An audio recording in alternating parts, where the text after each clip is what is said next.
পাওয়া গেছে অবশেষে ক্ষেত থেকে 10 টাকা দিয়ে আম কিনে খাওয়ার মজাই আলাদা আসলে। দেখেন গঙ্গাবাড়ির দাম কিন্তু বেশি হয়, মিনিমাম 20 টাকা দাম আছে যদি তুমি বাজার দিয়ে কিনতে যাইতে।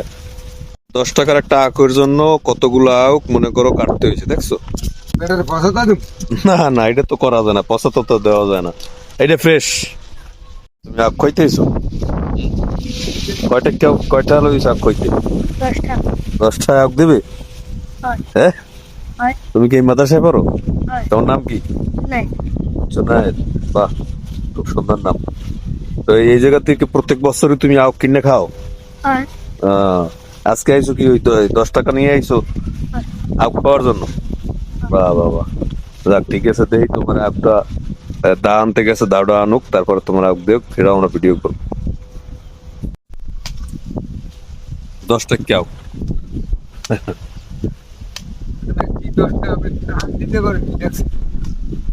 বাত হয়ে গেছে, এটা এটা আসলে এবার নষ্ট হয়ে গেছে।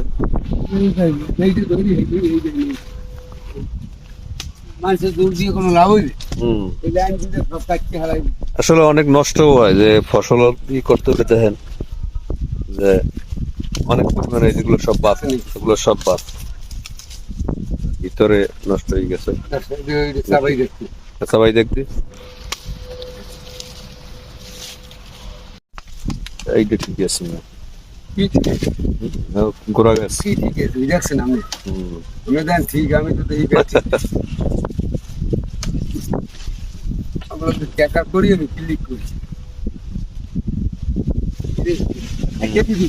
হ্যাঁ চলবে, হ্যাঁ ওরা পারবে, পারবি না? পাওয়া গেছে অবশেষে ক্ষেত থেকে 10 টাকা দিয়ে আম কিনে খাওয়ার মজাই আলাদা আসলে। দেখেন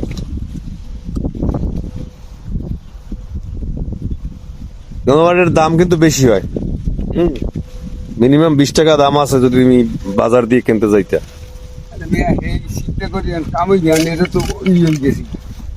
নষ্ট অপরাধ লাভ নেই। দাম যেটা এটা তো আমি চাইতাম, আমিও বুঝি না কামাই কি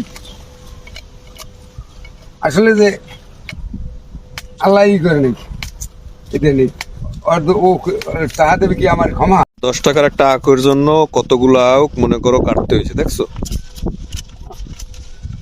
পেটের পয়সা না না, এটা তো করা যায় না, পচা তো